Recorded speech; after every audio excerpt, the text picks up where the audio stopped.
Zero to god level. Chapter 3124। नमस्कार, आप कहानी में खो जाएं उससे पहले चैनल को सब्सक्राइब करें और नोटिफिकेशन ऑन करें। धन्यवाद। गेंग मेटल टाइगर सम्राट ने ये जिवेन की एक चाल को जबरदस्ती झेला, तभी वह स्थिति को उलटने में कामयाब रहे। वह एक युद्ध कठिन व्यक्ति भी थे। वह स्वाभाविक रूप से जानता था कि अगर उसे पीटा जाता रहा तो एक छोटी सी चोट बड़ी हो जाएगी। उस समय वो वास्तव में दफन स्थान के बिना मर जाएगा। गेंग मेटल टाइगर सम्राट ने खून का धब्बा काट दिया और वापस अपने मानव रूप में परिवर्तित हो गया। फिर उसने ये जिवेन को उदासीनता से देखा। वह इस बार ये जिवेन के साथ एक सामान्य व्यक्ति की तरह व्यवहार नहीं करेगा। आखिरकार एक छोटी सी गलती भी इस स्तर की लड़ाई में वास्तविक हार का कारण बन सकती है। कहा जा सकता है कि थोड़ी सी गलती बहुत बड़े अंतर का कारण बन सकती है। विशेषज्ञों के बीच लड़ाई में केवल एक क्षण लगा। ये जिवेन के चेहरे पर थोड़ी निराशा झलक रही थी क्योंकि वह गेंग मेटल टाइगर सम्राट को एक झटके में मारने में असफल रहा। हालांकि ये निराशा केवल एक पल के लिए ही रही। ऐसा इसलिए था क्योंकि वह जानता था कि गेंग मेटल टाइगर सम्राट जैसे किसी व्यक्ति को मारना बहुत मुश्किल था। मौजूदा स्थिति बहुत अराजक थी। उसे एक झटके में मारना असंभव नहीं था, लेकिन कम समय में ऐसा करना मुश्किल होगा। हालांकि ये जिवेन चिंतित नहीं थे। गेंग मेटल टाइगर सम्राट का शरीर गेंग मेटल दिव्य शक्ति का संचार कर रहा था। वह लगातार खुद को ठीक कर रहे थे। उसकी आंखों में एक जटिल दृष्टि चमक उठी। हर कोई राहत की सांस लेने से खुद को नहीं रोक सका। अभी अभी हुई लड़ाइयों के सिलसिले ने सभी को चकित कर दिया था। उनमें पलक झपकाने की भी हिम्मत नहीं हुई। हो सकता है कि वे थोड़े ही समय में सबसे महत्वपूर्ण लड़ाई से चूक गए हों। वे अत्यधिक केंद्रित थे। अब आखिरकार उन्हें सांस लेने का मौका मिला। पूरा युद्ध क्षेत्र सभी प्रकार की सांसों की ध्वनि से भर गया। ये सभी अत्यंत भयानक विशेषज्ञ थे। उनकी सांसें विकराल लहरों की तरह थी जो लगातार बढ़ रही थी। ये जिवेन ने थोड़ा व्यंग्य किया। कुछ देर की शांति के बाद फिर से लड़ाई शुरू हो गई। ये टाइगर सम्राट गेंग जिन्ही थे जिन्होंने अपनी चाल चली थी। वह अब उतना लापरवाह और सहज नहीं था जितना एक क्षण पहले था। ऐसा इसलिए था क्योंकि उसने पहले ही देख लिया था कि आधिपत्य सम्राट गुई युआन को सम्राट ली ने अवरुद्ध कर दिया था। इसलिए उसके पास भरोसा करने वाला कोई नहीं था। वह केवल खुद पर भरोसा कर सकता था। हालांकि उसके सामने वाले व्यक्ति से निपटना निश्चित रूप से आसान नहीं था। एक पल में अनगिनत गेंग मेटल क्यूई ने स्थान और समय को अलग कर दिया।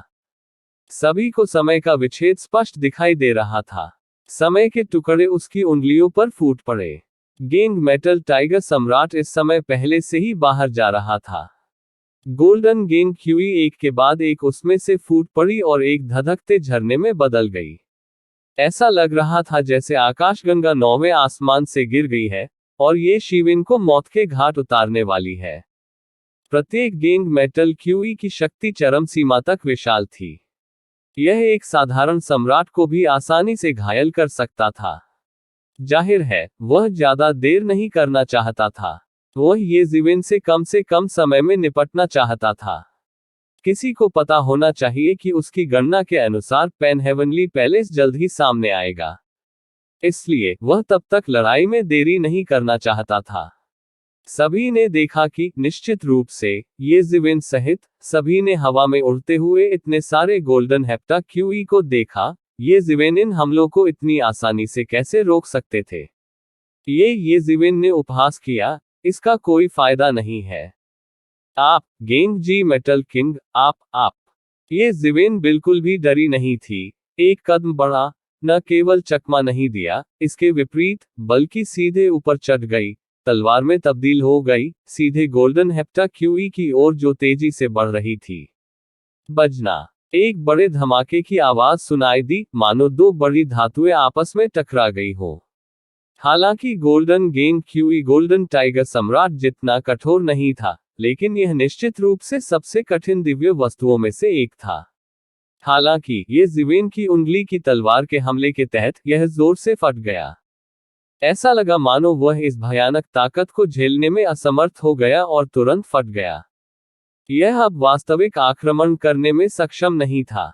टकराना, टकराना, टकराना। बार बार, ये ज़िवेन की आकृति एक उड़ते हुए अमर की तरह थी, उसके पैर रहस्यमय कदमों से बाहर निकल रहे थे, और हर बार जब ये गोल्डन हेप्टा क्यूई उसके शरीर पर हमला करने वाले थे, तो उसे उसकी उंगली से उड़ा दिया गया था। ये ज़िवेन ने टाइगर सम्राट की दिशा में पीछा करते हुए गोल्डन गेंग क्यूई को तितर बितर कर दिया। युद्ध के मैदान में सभी संप्रभु सम्राट चुप रहे। बहुत देर बाद आखिरकार कोई बोला। लड़ाई चरम पर है। छठे क्षेत्र का गोल्डन टाइगर सम्राट और ये ज़िवेन दोनों ने उस स्तर को छू लिया है। मुझे डर है कि सातवां क्षेत्र बस आने ही वाला है। ये भयानक है। गोल्डन हेप्टा टाइगर सम्राट की गोल्डन हेप्टा उत्पत्ति बहुत शुद्ध है। यह इतना शुद्ध है कि इसे किसी भी अस्तित्व का डर नहीं है। इससे कोई फर्क नहीं पड़ता कि दूसरा पक्ष किस प्रकार का अस्तित्व रखता है, इसे पूरी तरह से नष्ट किया जा सकता है। अगर हम होते, तो मुझे डर है कि हमें बहुत बड़ा नुकसान होगा, और यहां तक कि उसके हाथों मर भी जाएंगे। ये ज़िवेन के साधन भी स्वर्ग को चुनौती देने वाले हैं। उसकी भौतिक खेती को देखकर, मुझे डर है कि वह गोल्डन टाइगर सम्राट से कमतर नहीं है। वह और भी मजबूत हो सकता है। वह बहुत मजबूत है। ये कई संप्रभु सम्राटों द्वारा गेंग मेटल टाइगर सम्राट और ये ज़िवेन का मूल्यांकन था। कोई अच्छी तरह से कल्पना कर सकता है कि ये ज़िवेन और गेंग मेटल टाइगर सम्राट उनकी नज़र में कितने अद्भुत थे। वास्तव में, वे पहले ही अपनी कल्पना की सीमा को पार कर चुके थे। दूर से सनातन ऋषि सम्राट तथा अन्य लोगों के चेहरे भी अत्यंत कुरूप थे। उन्हें उम्मीद नहीं थी कि ये ज़िवेन इतनी मजबूत होगी। इस समय, उनके हृदय में केवल एक ही भावना थी। जिन लोगों ने जानकारी एकत्र की वे डॉग क्षति खाकर बड़े हुए। वे ऐसी स्पष्ट गलती भी कर सकते हैं। विशेषकर सनातन ऋषि सम्राट के पीछे के संप्रभु सम्राटों के चेहरे तो और भी कुरूप थे। यदि उन्हें ये पता नहीं होता और वे लापरवाही से आगे बढ़ते, तो उन्हें मिनटों में पीटा जाता, और फिर ये ज़िवेन द्वारा सबक सिखाया जाता। इसके बारे में सोचना ही अतुलनीय रूप से डरावना था। इस ये ज़िवेन को मरना होगा। सनातन ऋषि सम्राट की अभिव्यक्ति और भी अधिक गरिमापूर्ण थी। अब उससे निपटना पहले से ही बहुत मुश्किल है। अगर उसे बढ़ने दिया गया, तो ये भयानक होगा। मुझे डर है कि हम भी तब तक उस पर नियंत्रण नहीं रख पाएंगे। ये ज़िवेन की शक्तिशाली ताकत ने न केवल उसे हार मानने पर मजबूर किया, बल्कि इसके विपरीत, इसने उसके दिल में हत्या के इरादे को भारी बना दिया। इस बीच, ये ज़िवेन पहले ही गेंग मेटल टाइगर सम्राट के सामने आ चुके थे, और एक भयंकर युद्ध शुरू होने वाला था। गोल्डन टाइगर सम्राट तैयार नहीं था। एक पल में, गोल्डन गेंग क्यूई द्वारा बनाई गई एक लंबी नदी का निर्माण हुआ। पहले तो ये धीरे धीरे बहती थी, लेकिन फिर तेजी से बहने लगती थी। एक पल में, वह रह गया और गर्जना करते हुए ये ज़िवेन की ओर बढ़ने लगा। गोल्डन हेप्टा क्यूई का थोड़ा सा हिस्सा स्वर्ग और पृथ्वी को विभाजित करने के लिए पर्याप्त था। इतनी भयानक गोल्डन हेप्टा नदी का तो जिक्र ही नहीं किया गया। इसमें न केवल स्वर्ग और पृथ्वी की यह सबसे ठोस दिव्य वस्तु समाहित थी, बल्कि इसमें संघनित अनंत कानून भी थे। एक पल में, उसने आकाश और पृथ्वी को ढक लिया, और उसकी आक्रमण शक्ति सबसे मजबूत तक पहुंच गई। ये ज़िवेन, मर जाओ। ये ज़िवेन ने बात नहीं की। उसका बड़ा हाथ शून्य की ओर मुड़ गया और अचानक, एविसी तलवार उसके हाथ में दिखाई दी। एविसी तलवार सीधे गोल्डन गेंग क्यूई की लंबी नदी की ओर बढ़ी। तलवार क्यूई आकाश में एक विशाल एविसी नर्क में बदल गई, जो आकाश में ऊंची उड़ान भर रही थी, दुनिया को दबा रही थी। बूम! गोल्डन गेंग क्यूई की लंबी नदी सीधे एविसी नर्क में गिर गई। गोल्डन टाइगर सम्राट की अभिव्यक्ति गरिमापूर्ण थी। उसके पूरे शरीर पर प्रकाश की सुनहरी किरणें टिमटिमा रही थीं। उसका सारा शरीर सोने का बना हुआ प्रतीत होता था। उसने अपने हाथ में एक सील चिपका ली, और गोल्डन गेंग क्यूई की वह भयानक लंबी नदी उसकी बांह थी। यह उसका हथियार था, और यह एविसी नर्क की ओर दुर्घटनाग्रस्त हो गया। वह एविसी नर्क को नष्ट करने के लिए गोल्डन गेंग क्यूई की लंबी नदी का उपयोग करना चाहता था। वह दुनिया को भेदने के लिए गोल्डन गेंग क्यूई की लंबी नदी का उपयोग करना चाहता था और जीत की राह पर चलना चाहता था। इन विधियों में उसकी उत्पत्ति पहले से ही शामिल थी। वह पहले से ही अपने जीवन से संघर्ष कर रहा था। आसमान में अंतहीन टकराव सामने आए। गोल्डन गेंग क्यूई और एविसी तलवार की तलवार क्यूई ने एक दूसरे को खा लिया। दो अद्वितीय शक्तियां आकाश में टकराईं। गोल्डन टाइगर सम्राट, तुम्हें लगता है कि तुम मेरे खिलाफ जा सकते हो? ये ज़िवेन चिल्लाया। उसने सीधे एविसी तलवार को जाने दिया और गोल्डन टाइगर सम्राट को उसे कुचलने दिया। ये ज़िवेन ने एक बड़ा कदम आगे बढ़ाया और युद्ध के मैदान में पहुंच गए जहां दोनों पक्ष टकरा रहे थे। ये भयानक शॉकवेव्स जो स्वर्ग और पृथ्वी को नष्ट कर सकती थीं, और न जाने कितनी आकाशगंगाएं नष्ट हो गई थीं, सभी उसके शरीर की ओर बढ़ी। हालांकि वे उसकी रक्षा को नहीं तोड़ सके। ये ज़िवेन के शरीर से समय की शक्ति उत्सर्जित हुई। ये समय के दैवीय साम्राज्य की तरह था और इसने उसकी रक्षा की। इस दुनिया में ऐसा कुछ भी नहीं था जो हमेशा के लिए मौजूद रह सके। केवल समय ही सदैव अस्तित्व में रह सकता है।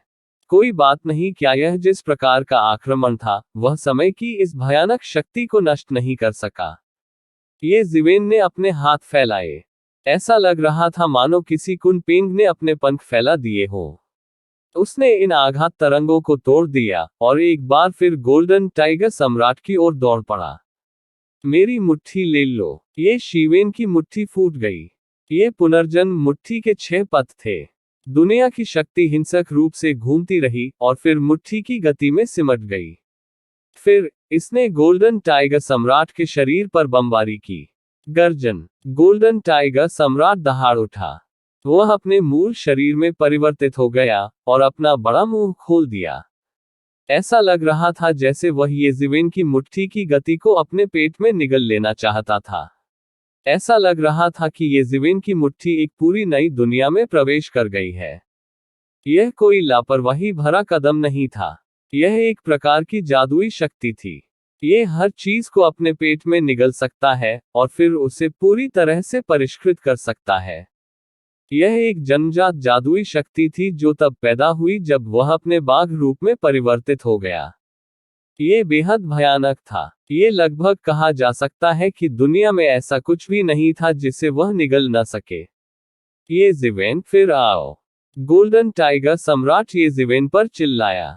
क्या तुम्हें लगता है कि मेरी चीजों को निगलना इतना आसान है?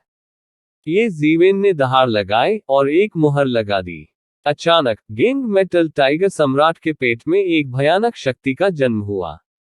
ये तब तक बड़ा और बड़ा होता गया जब तक गेंग मेटल टाइगर सम्राट का पेट इसे सहन नहीं कर सका। बूम! एक जोरदार विस्फोट हुआ और पूरा गोल्डन टाइगर एम्परर फट गया। ऐसा लग रहा था मानो ये खूनी धुंध में बदल गया हो। ये ज़िवेन के पुनर्जन्म के 6 पथों की मुट्ठी का इरादा उसके पेट में फट गया था। यहां तक कि गोल्डन टाइगर सम्राट भी इसका विरोध नहीं कर सका। यहां तक कि गोल्डन बॉडी भी अंदर से होने वाले विस्फोट को नहीं रोक सकी। अच्छा मौका। ये ज़िवेन की आंखें चमक उठी। वह आगे बढ़ा और ओवरटर्निंग स्काई सील को अपने हाथ में पकड़ लिया। यह एक प्राचीन पवित्र पर्वत में परिवर्तित हो गया और सीधे धराशायी हो गया। मैं तुम्हें एक ही झटके में मार डालूंगा। और इसी समय एक भयानक हमला आकाश को चीरता हुआ सीधे ये शीवेन के चेहरे की ओर चला गया। एक और भयानक अस्तित्व अंततः हमला करने से खुद को नहीं रोक सका। प्रतिवेदन किसी भी खराब अनुवाद के बारे में हमें बताने के लिए टेक्स्ट का चयन करें और रिपोर्ट पर क्लिक करें। लेस देन पिछला सूचकांक, अगला ग्रेटर देन। इसी प्रकार के अपडेट्स लेते रहने के लिए हमारे चैनल ऑडियो बुक्स 108 को सब्सक्राइब करें और नोटिफिकेशन ऑन करें। धन्यवाद।